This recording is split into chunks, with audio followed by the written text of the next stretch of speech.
para mayores de 14 años. Los conceptos emitidos en el siguiente programa son de la exclusiva responsabilidad de sus productores. Telecanal 28 no se hace responsable de los mismos.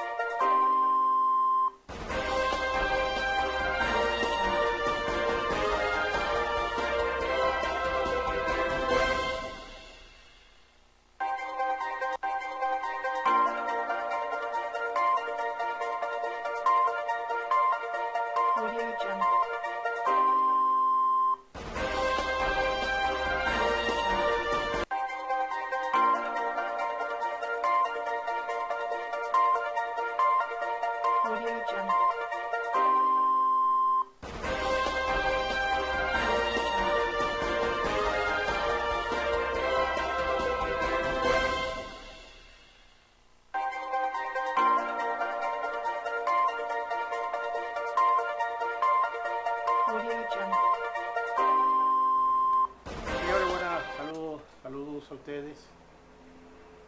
National Project con su página abierta y National Project con su propuesta al punto.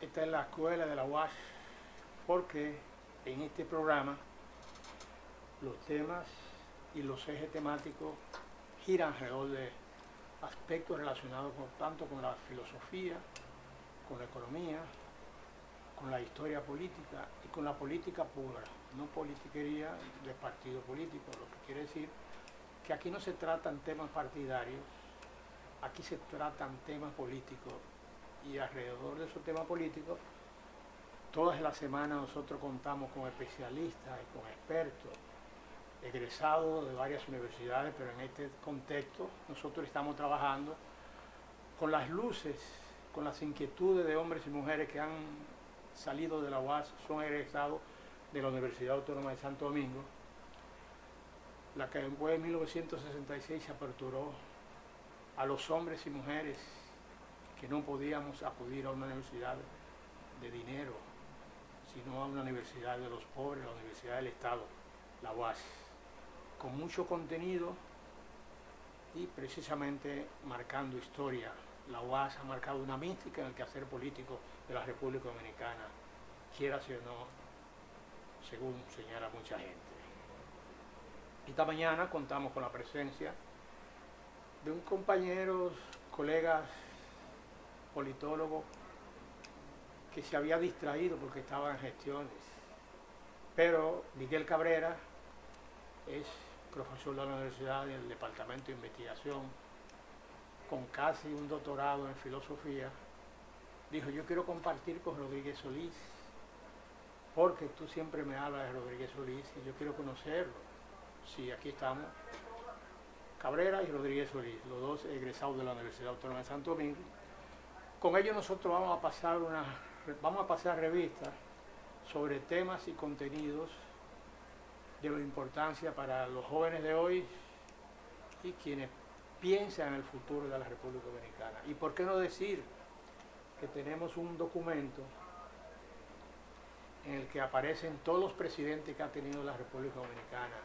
Ese documento lo aportó Miguel Cabrera, y con esos documentos a cada uno de esos presidentes, ahí están todos los presidentes que ha tenido el país, y con ellos vamos a estudiar a cada uno de ellos y ver cuál ha sido el aporte de los avances que se han dado en el mundo y cómo han servido su presidente como puente a los aportes que se han dado en el mundo, por ejemplo, el movimiento industrial, el movimiento de los fisiócratas, etcétera, etcétera.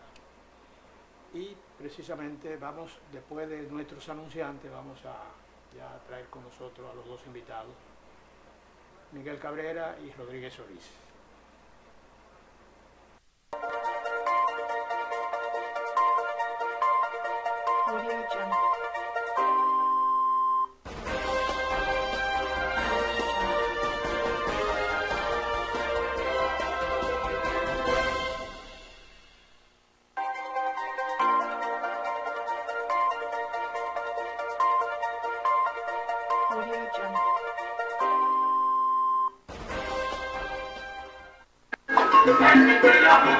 Aquí con el Gran Durán, la gente de Car Master, Centro Automotriz en la Charles de Gaulle frente a La Sirena.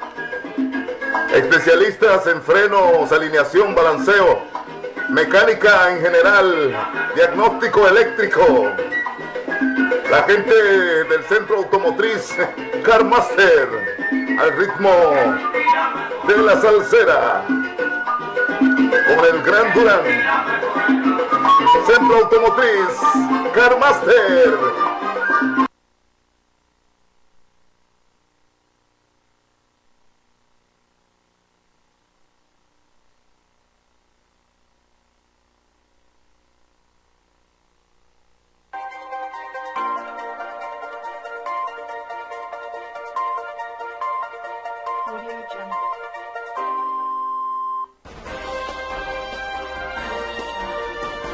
Bueno, Miguel Cabrera y Rodríguez Solís, a mi derecha Miguel Cabrera, a mi izquierda Rodríguez Solís,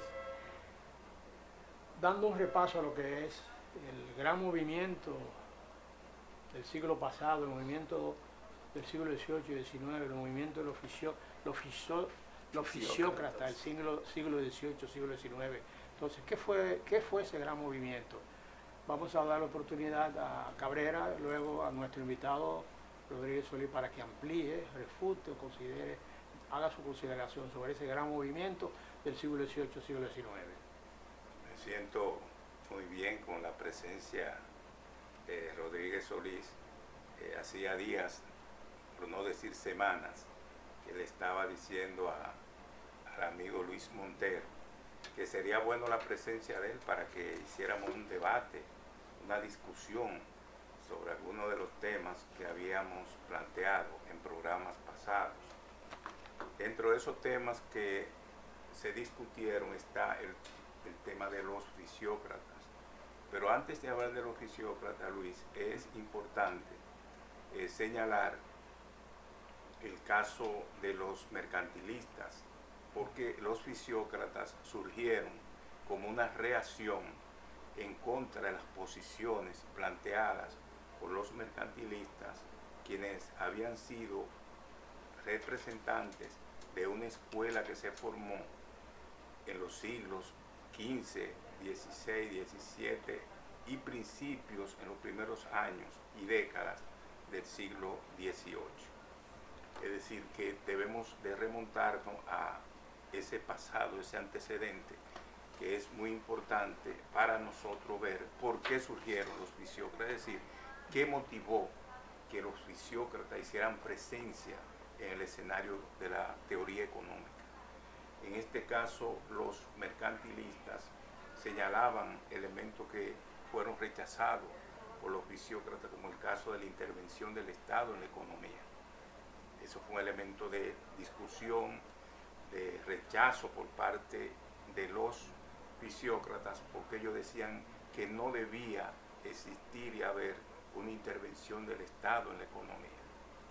Recuérdense que esas posiciones mercantilistas estaban avaladas y respaldadas por el mismo gobierno que existía en ese momento, que era la monarquía absoluta. Es decir, una monarquía que tenía todo el poder concentrado en su mano y que eso le favorecía tener esa participación directa en la economía. Eso era un elemento fundamental en ese momento. Por eso los mercantilistas planteaban esa posición. Además que resaltaban el papel del comercio, el comercio internacional, la acumulación de oro y plata como reserva económica para los gobiernos de ese entonces. Pero eso no era visto con esa forma aceptada por los fisiócratas, quienes plantearon otra forma de ver lo que era la economía y señalaron que el elemento fundamental de la producción era la tierra. Es decir, el factor fundamental de producción era la tierra y las actividades agrícolas constituían el elemento fundamental para el desarrollo social. Eso fue uno de los elementos que adornó esas posiciones y negaba la participación del Estado en la economía. Es decir, era una forma de expresar, y debemos estar conscientes de eso, el advenimiento ya a partir del siglo XVIII, porque la fisiocracia se formó en la segunda mitad del siglo XVIII en Francia. Es decir, los franceses de Toulouse de Tracy, es decir, fueron una serie que Quesnay y Turgot, es decir, esos eran los pensadores franceses que dieron forma a lo que era la fisiocracia. Correcto. Rodríguez Solís, quiere decir que nuestra humanidad ha estado sometida a un proceso de contradicción, ley, como una ley lucha de lo contrario, donde surgen teorías nuevas que van sustituyendo y se van oponiendo a la teoría anterior. Quiere decir que vivimos en medio de un todo caótico o en medio de una contradicción de intereses tanto económicos como sociales. Bueno, ciertamente saludo al profesor Cabrera. También yo tenía pues el deseo de socializar con él, y qué bueno que ya estamos acá y que hoy iniciamos un proceso de interacción que no sabemos el trayecto, pero pienso que va a ser muy largo. Sí, ciertamente no yéndonos en este caso de esas teorías económicas, son teorías económicas,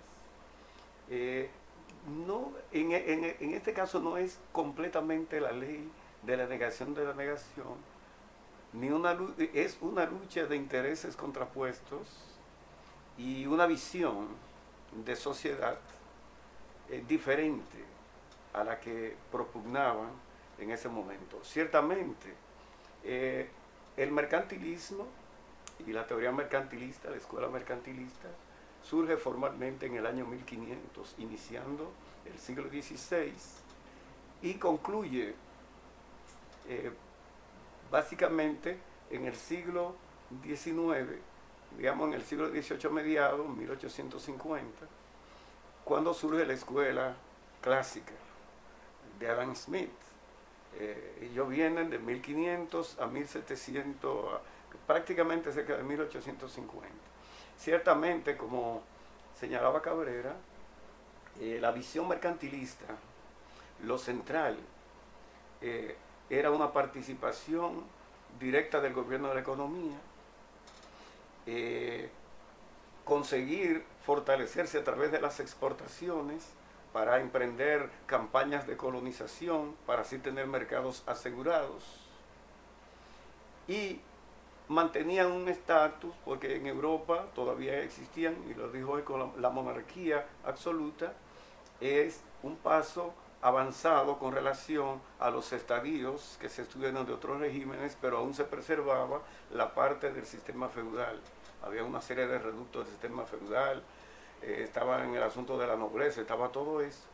Entonces, ellos se centraban prácticamente en el comercio internacional para obtener ventajas, para acumular lingotes de oro. Y aparte de eso, como le dije, para colonizar, tener fuentes de colonización. Además, hoy día aún prevalece un criterio mercantilista en torno a, cuando uno habla de indexación de salario, ellos eran opuestos totalmente a una remuneración. Digamos, ellos sostenían que mientras mucha población, una explosión demográfica, ¿qué tal? Y una fuerte población, y la gente no debía haber vago, estaba la ley contra vagos en Inglaterra, entonces lo obligaban a trabajar por lo que quisieran, porque tenían que subsistir como quiera. Es decir, un aspecto que más tarde, cuando tratemos la teoría de Gramsci, vamos a ver el gran avance de Gramsci en ese sentido.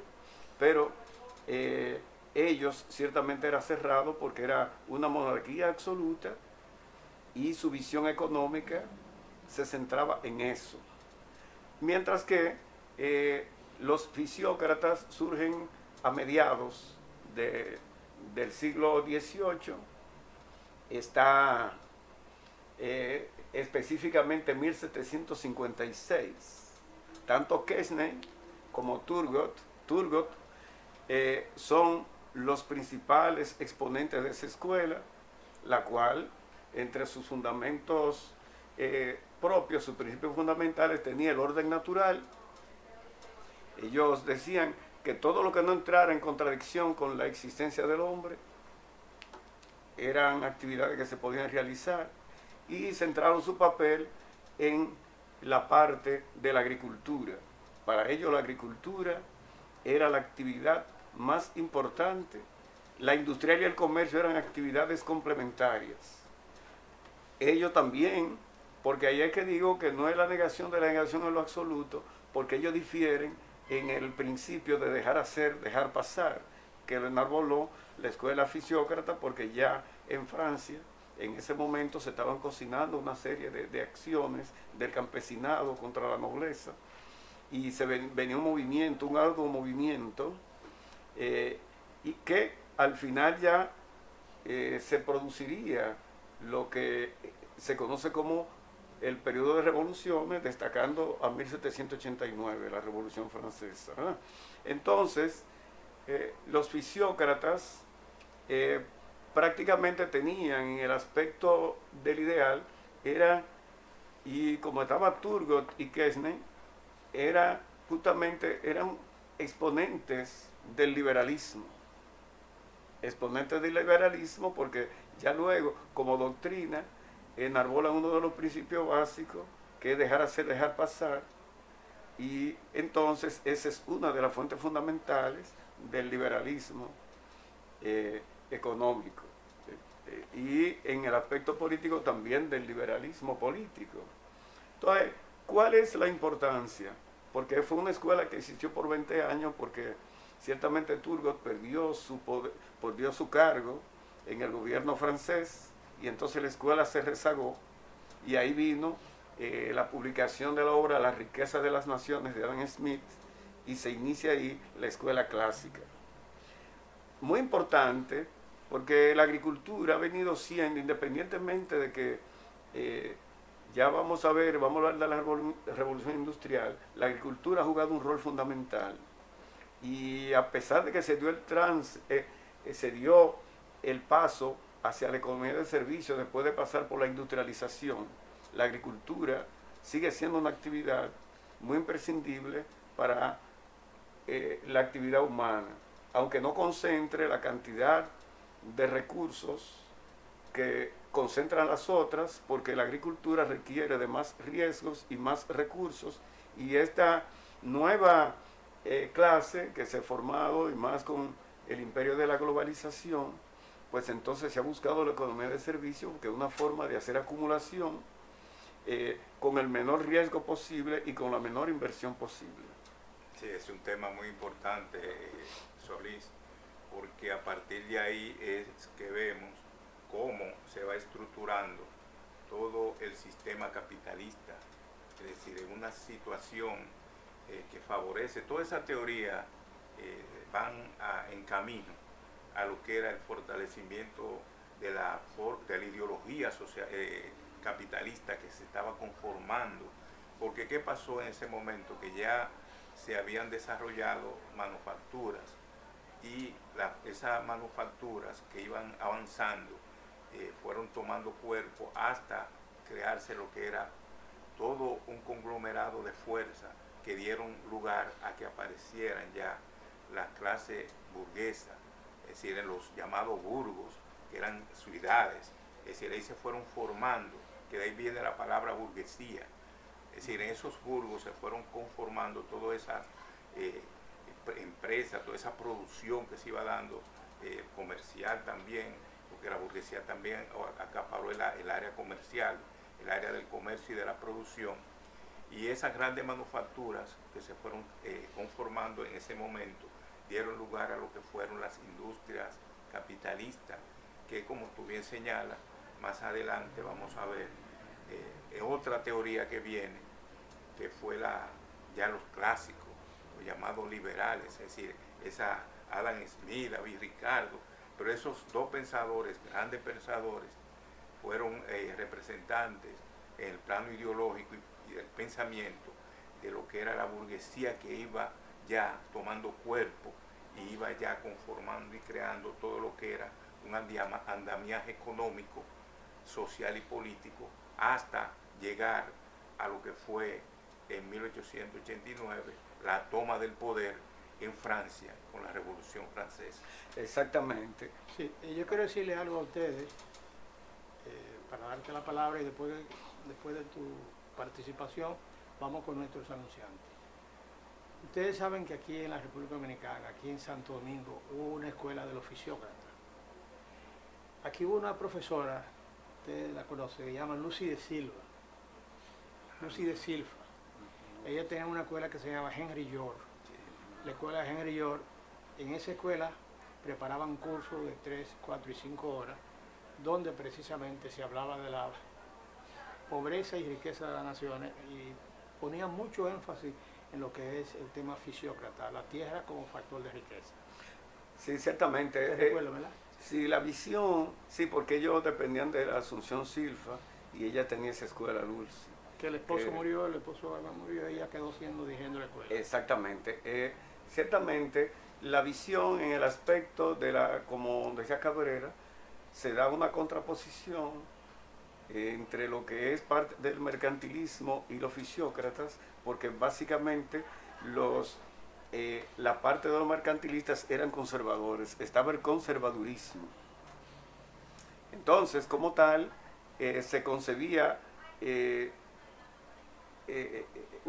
era un poder patrimonial, la nobleza tenía todo y abusaban, porque ahí eran impuestos muy altos a los trabajadores y a los dueños de tierra, porque ellos grababan, aunque los fisiatras entendían que como esa era la fuente generadora, los fisiócratas, ellos lo que hacían era, los fisiócratas lo que hacían era que grababan, esa era la principal fuente de impuestos, pero aquellos minaron todos los conservadores y se dio ese paso para llegar entonces a esa fase del capitalismo donde ciertos adeptos incluso de la Edad Media y de la parte de lo que fue los avances de la revolución artesanal rural, entonces sirvieron de cimiento o fueron elementos auxiliares para el surgimiento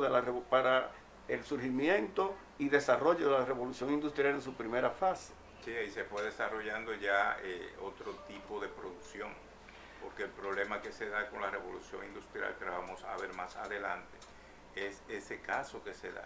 Es decir, no es que eso surgió fortuitamente, no, fue un proceso de preparación de todas las condiciones económicas, sociales, materiales, políticas, que dieron lugar a que apareciera otro sistema de producción que era ya el capitalismo en su esencia, ya como sistema político y como modo de producción, que iba a dar al traste con lo que era definitivamente el feudalismo en Europa. Exacto. Una pregunta para después de nuestros anunciantes.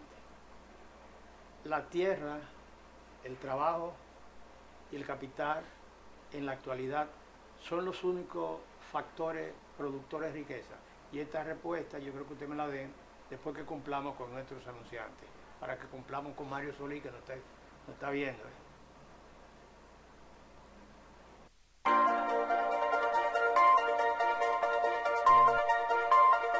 Audio Jungle.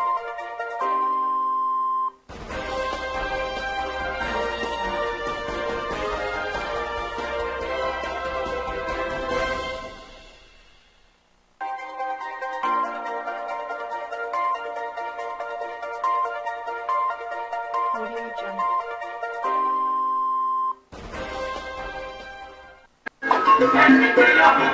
Aquí con el Gran Durán, la gente de Car Master, Centro Automotriz en la Charles de Golf frente a La Sirena. Especialistas en frenos, alineación, balanceo, mecánica en general, diagnóstico eléctrico. La gente del Centro Automotriz Car Master, al ritmo de la salsera, con el Gran Durán. Centro Automotriz Car Master.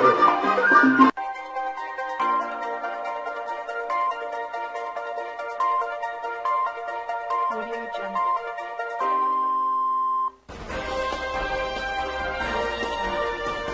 La pregunta fue la siguiente a los dos panelistas, ilustres panelistas, egresados de la Universidad Autónoma de Santo Domingo, especialistas los dos, porque tienen más de una carrera, uno es ingeniero, politólogo, maestría en administración, uno es comunicador investigador y casi filósofo que estaba terminando doctorado en filosofía.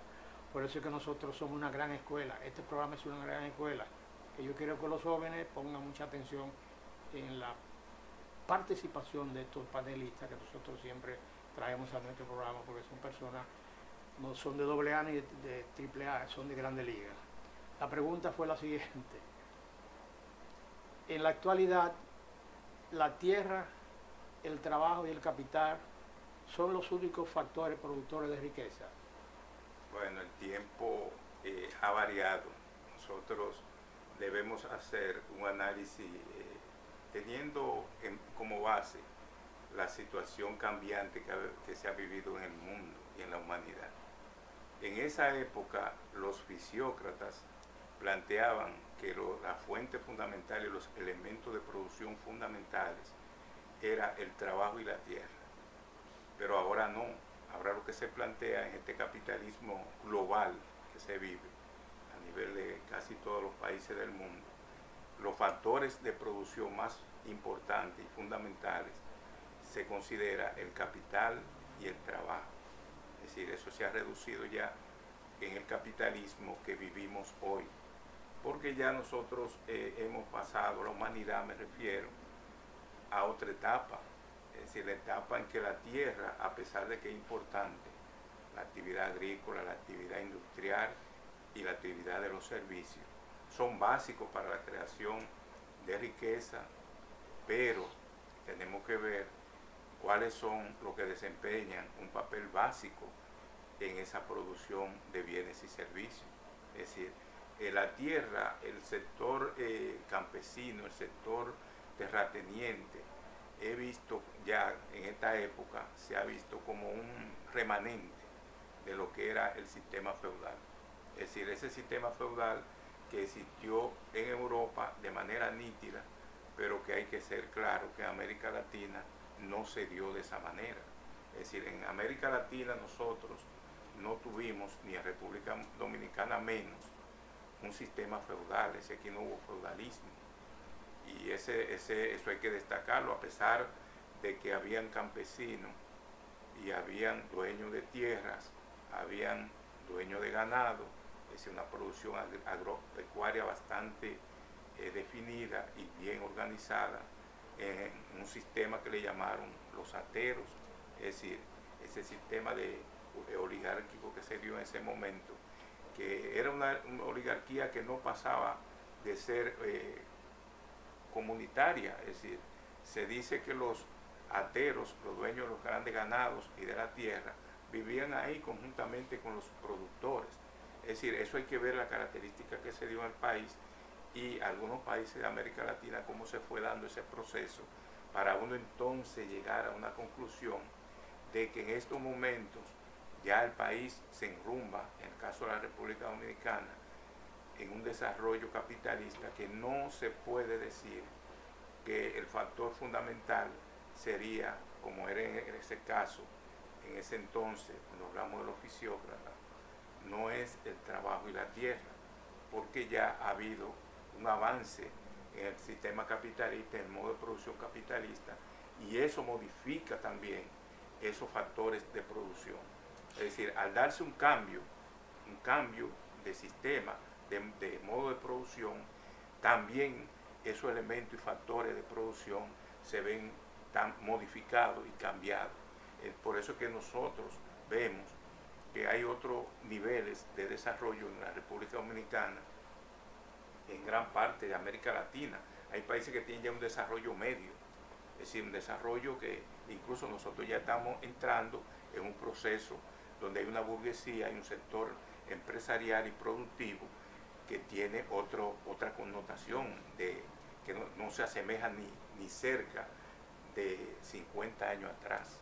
Por eso debemos de ver eso de manera, traerlo al contexto en que vivimos actualmente. Antes de darle a Solís,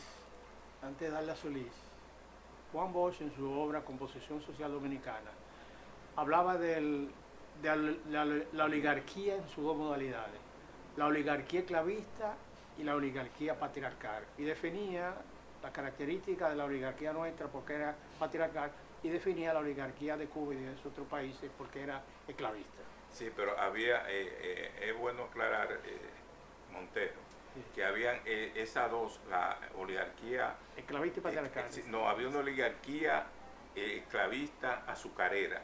Entonces, cuando se produce el fracaso de la industria azucarera, ya en el siglo XVII, que vos le llama el siglo de la miseria, donde había una miseria grande por el fracaso de la industria azucarera, a partir de ahí es bueno ver que se sustituyó por una oligarquía patriarcal y ahí fue que participaron como eje fundamental la producción atera.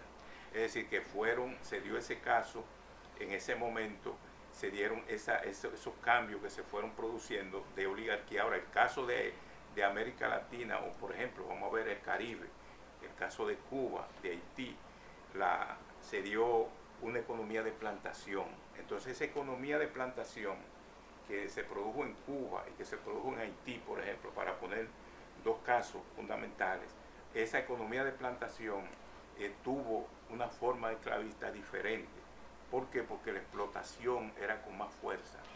¿Usted quiere decir que con la desaparición de la caña de azúcar y con la disgregación del modelo fueron surgiendo pequeños potentados que se dedicaban a la producción de azúcar sin los niveles de explotación que como lo hacía el sistema anterior, ¿verdad? Vos lo dice claro, vos dice, no hubo un mercado comprador del azúcar, es decir, España no permitió que en Flandes, por ejemplo, Holanda y Bélgica, pudieran comprar, es decir, esos países europeos pudieran comprar el azúcar. Al cerrarse la posibilidad de venta en otros países de ese azúcar, esa oligarquía que era azucarera y era esclavista, oligarquía esclavista azucarera, emigró. No, fracasó.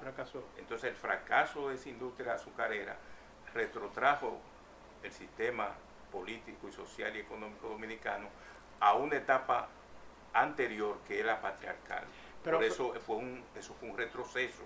Es decir, nosotros retrocedimos en el plano del desarrollo económico y por eso vos dices que si esa industria azucarera no fracasa, quizá nosotros no fuéramos lo que somos hoy. Es decir, fuéramos un país con mayor desarrollo económico, social y político. Rodríguez Solís. Bueno, de hecho, de la pregunta, y voy a comenzar entonces de lo particular a lo general, porque se ha dado muy interesante los aportes que ustedes han ido haciendo sobre el estatus del sujeto y del modo de producción acá. Sí, ciertamente, aquí en República Dominicana, debido a eso, porque como ustedes saben, se dieron las devastaciones de Osorio y porque la Casa de Contratación de Sevilla concentró el mercado. Entonces hizo un monopolio del mercado. Entonces limitaba el asunto del ingreso de barcos ingleses, holandeses, que venían y de otros aquí. Esa fue una razón, la razón fundamental, ese monopolio de la Casa de Contratación de Sevilla de las devastaciones de Osorio. Ahora bien. No fue ese caso. La devastación de Osorio, recuérdate que fue por el hecho de los contrabandos que se estaban haciendo. Eso mismo, que había un comercio principalmente por el Atlántico. Entraron 300 Biblias que no eran... Bueno, ya en la parte, pero realmente era para evitar la incursión, se evitó el comercio, la forma de eliminar el comercio y los vínculos con los ingleses, holandeses y toda esa parte, fue a través de esas devastaciones, pues se hacían esas costas. Toda la vida está sujeta a intereses de grupos, de clase y de sector económico. Entonces, prosiguiendo, se dio, como se ha dicho, un régimen, o sea, el desarrollo era masivo y hubiese sido más intensivo si se hubiese mantenido la producción de azúcar para la exportación. Sin embargo, al no darse eso, o cercenarse ese proceso, entonces surgió un régimen patriarcal, una esclavitud patriarcal, un régimen esclavista patriarcal, porque no eran libres de por sí ellos, pero se desarrolló un sincretismo entre uno y otro, y no hubo esa intensidad que se dio, como ustedes han dicho, en Cuba, en Colombia, una parte de Colombia que fue fuerte, como la isla de Santa Marta y otra parte, que habían ingenios azucareros y otros puntos. Y eso nos hace una realidad, por eso nos retrotrajo el proceso de, digamos así, que era una industria, aunque eran trapiches, pero era una industria, era un proceso de conversión de un vegetal a materia prima. Sí, pero volviendo, es cierto, cuando uno analiza, hace una retrospectiva al comportamiento del sistema económico, y uno nota, tanto en el mercantilismo, como en la parte de lo que es ya el movimiento de los fisiócratas, uno se da cuenta que se va tejiendo, se va entretejiendo un aspecto y se van tomando elementos. Ciertamente los mercantilistas decían, bueno, vamos a acuñar moneda, acuñar lingotes de oro, eso no da poder. El fisiócrata dice, no, es la tierra, la producción, la agricultura. Es decir, la tierra jugó un papel fundamental, la tierra y el trabajo jugaron un papel fundamental. Después, en el mismo desarrollo de la misma revolución industrial o del proceso, se ha dado, porque esto viene desde el inicio de la vida del hombre ya en sociedad hasta llegar para esa pregunta. Entonces, hoy, con los cambios que han habido, el capital y el trabajo, la tierra, el capital y el trabajo, ya hay dos factores de producción que se han sumado, que muchos incluyen lo que es el capital humano, que no lo ponen en el trabajo de la fuerza propia, sino el acervo intelectual del hombre y la tecnología. Entonces se ha adicionado la tecnología como un factor de la producción, y en esta etapa ha sido fundamental porque el proceso de revolución o de revoluciones que ha habido desde el 1980 para acá ha sido muy fuerte en el orden microelectrónico, en sentido general la robótica, informática, todo. Entonces ha dado lugar a considerar ese un factor de la producción, y es uno de los elementos o de las actividades en las cuales se concentra la mayor inversión y parte del mercado a nivel global. ¿Qué ustedes quieren decir? ¿Ustedes quieren decir que los descubrimientos y conquistas de los países de Europa incursionaron sobre estos territorios que estaban dominados por los españoles, y que España se integró tarde a lo que es el desarrollo industrial?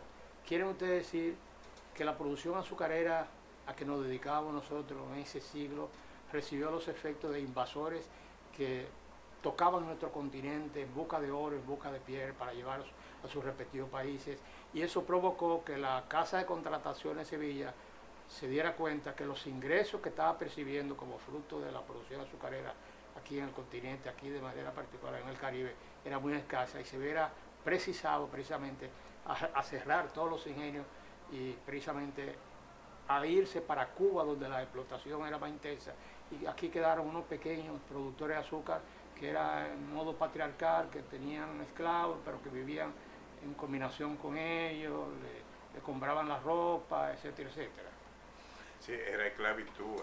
Yo quiero resaltar que a pesar de que ese modo que se fue implementando aquí de producción representó, Solís, un retroceso, porque nosotros fuimos de una producción que podía darse industrial a una producción en la cual lo que predominaba era el pastoreo.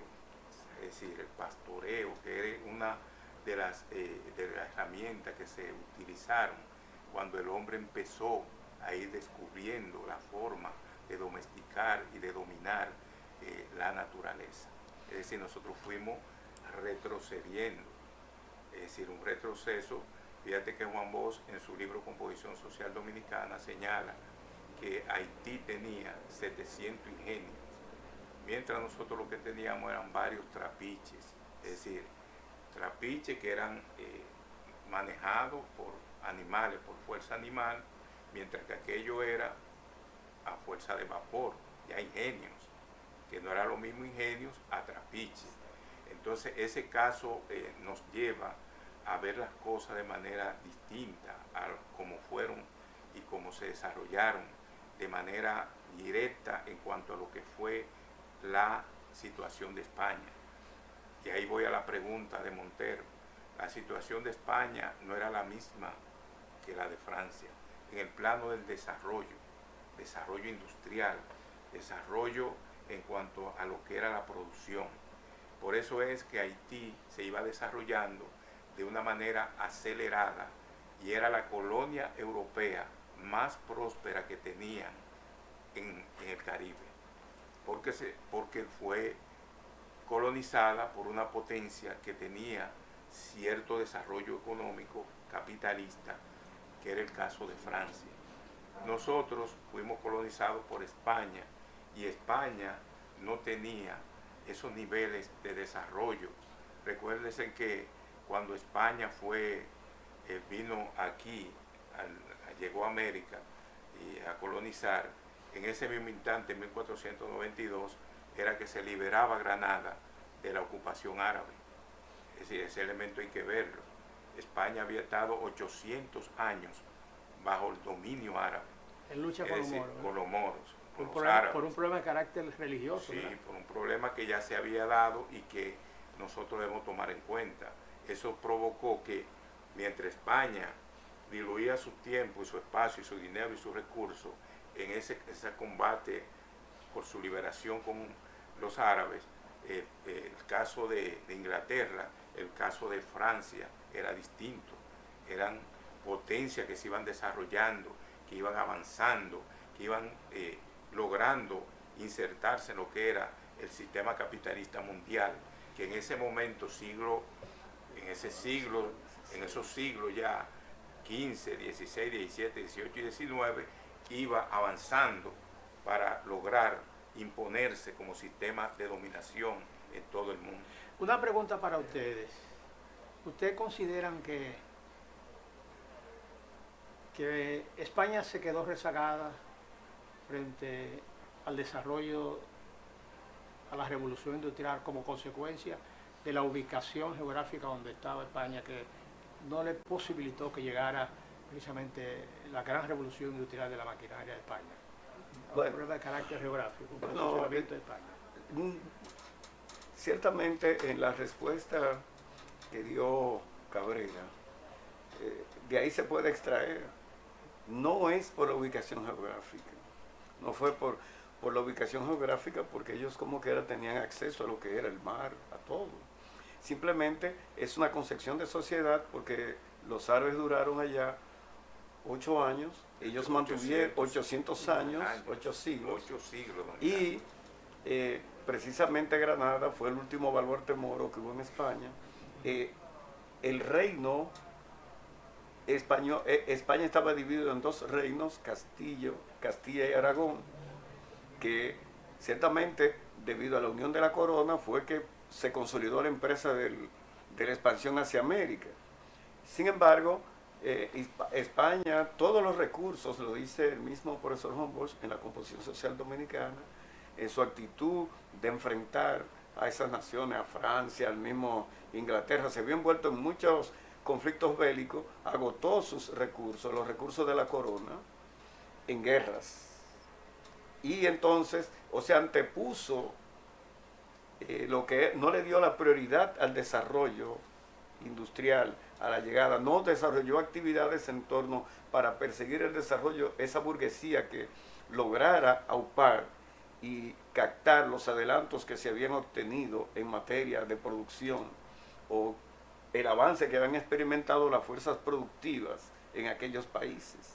O sea, no fue simple la ubicación geográfica, porque ha estado demostrado que no importa el rincón donde usted esté, si usted dispone de los recursos que sean, no hay inconveniente.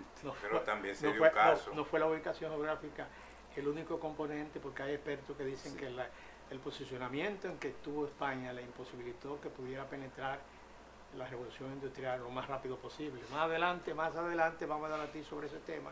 Vamos a cumplir con nuestros anunciantes para que entonces cuadremos una introducción sobre la revolución industrial, y en un próximo programa seguimos tocando, porque estamos contra el tiempo. Seguimos tocando el tema que es muy atractivo y muy agradable y hay mucha gente que está viendo el programa. Vamos arriba, por favor.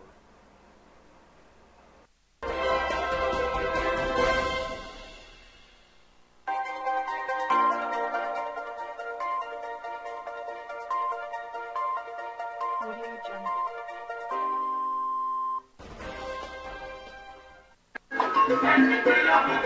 Aquí con el Gran Durán, la gente de Car Master, Centro Automotriz en la Charles de Gaulle, frente a La Sirena.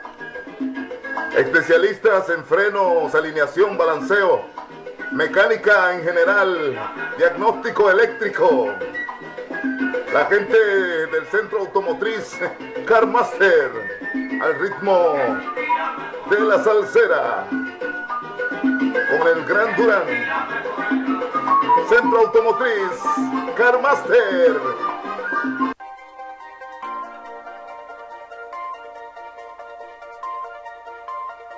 Audio Jungle.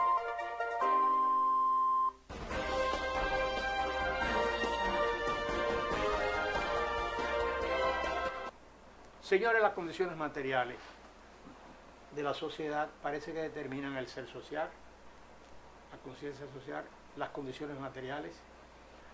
Decían los colegas que España se dedicó a la producción de azúcar y a través de la compañía o la casa de contratación en Sevilla era la red a través del cual se capitalizaba y se tenían todos los controles, tenían control sobre los moros, daban guerra con los moros.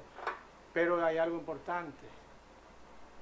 Alguien decía que con el posicionamiento geográfico en el que estuvo España, le imposibilitó que pudieran llegar a tiempo, el capital industrial pudiera llegar a tiempo a su país. Vamos a dar una pequeña introducción, que hagan una pequeña introducción sobre la revolución industrial. ¿Qué fue la revolución industrial? Y su efecto, porque tuvo su efecto sobre la humanidad, por la gran cantidad de artesanos que pasaron al olvido. Los pasos fundamentales para la revolución industrial. Nosotros vamos a hacer una introducción sobre ese tema y en un próximo programa vamos a continuar este tema sobre la revolución industrial porque tiene muchas aristas que tocar y precisamente ver cómo la revolución industrial incide sobre los países que hemos tratado, Francia y España. Sí, nosotros, es importante esa pregunta que hizo Montero anterior, porque lleva uno a ver qué pasó con esos recursos, porque no era Montero solo de azúcar. Hay que recordar que además del azúcar que extraían en el Caribe, estaban los grandes yacimientos de oro y plata que servían también como elemento de exportación, es decir, elemento de extracción que hacían en México, en el mismo Perú, es decir, en todas esas áreas de América Latina que fueron colonizando y el Caribe. Aquí mismo había mucho oro y plata que ellos se llevaban para allá. Es decir, ese proceso que se dio aquí en ese siglo XVI y siglo XVII, XVIII, que fueron las etapas fundamentales de colonización de América, ahí se dieron casos en que esa producción, España no tenía esa capacidad de absorber todo lo que se extraía de América, porque no tenía el andamiaje económico, la estructura económica que le permitiera elaborar esos productos y llevarlos al mercado. ¿Quiénes hacían eso?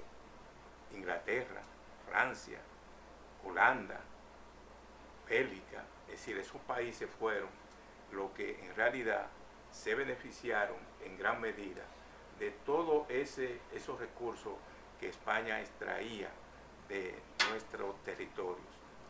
Nosotros debemos estar claros en eso, de que España no tenía esa infraestructura adecuada para que esos productos los pudiera elaborar y consumir su población. Entonces España lo que sirvió fue de trampolín para que esos países, Inglaterra, Francia y los países de Holanda, hicieran un desarrollo de su economía que le permitiera ya a siglos posteriores emprender lo que se llamó la revolución industrial. La primera revolución industrial, fíjese que no se dio en España ni en Francia, se dio en Inglaterra en 1760 a 1840. Es decir, en ese periodo fue que ya Inglaterra empezó a dar vista y se vio cómo esas transformaciones eran posibles debido a la acumulación de riqueza que les permitió lograr transformar lo que era la industria a los grandes inventos, como fue el caso de la máquina de vapor, el hilar, la máquina para hilar. Es decir, todos esos cambios que influyeron en el aspecto cultural, en el aspecto social, en el aspecto político, en el aspecto industrial y económico, fueron fruto de ese gran acopio de riqueza que pudo acumular Inglaterra. Por eso ahí se dio en ese lugar y en ese momento que señalamos, en 1760 a 1840, se dio todo ese cambio que representó lo que era ya la entrada del mundo a una revolución, a la primera revolución industrial. Quiere decir, Rodríguez Solís, que la revolución industrial llegó tarde a España. La revolución industrial podríamos definirla Y con esa exposición suya damos término al programa, porque para la próxima semana vamos a tratar entonces con profundidad la revolución industrial en sus tres etapas y su influencia sobre algunos países del Caribe. Perfecto. Pues sí, la revolución industrial podríamos definirla como un encadenamiento de experiencias, de conocimientos, concatenados con los factores de producción y los adelantos tecnológicos, que tuvo como epicentro Inglaterra y que se expandió luego a Francia, Alemania, Holanda y Bélgica.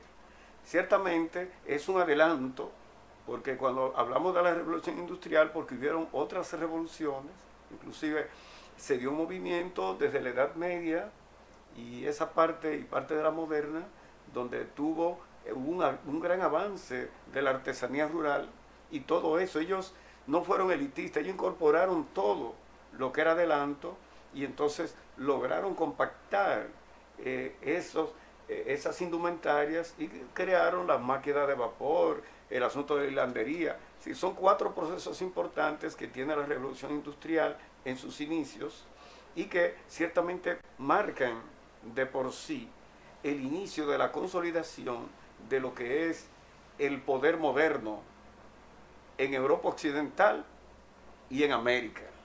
Correcto. El movimiento lobista y el movimiento cartista son 2 componentes fundamentales del siglo XVIII en Inglaterra. Para la próxima semana tocaremos con más profundidad estos temas con la participación de Luis Ulloa, Rodríguez Solís y el colega Cabrera, que quiere participar. Luis Ulloa quería participar en el día de hoy, pero ya la próxima semana vamos a profundizar el tema relacionado con la revolución industrial, donde contaremos con la presencia de Luis Ulloa, Rodríguez Solís y el licenciado doctor Cabrera.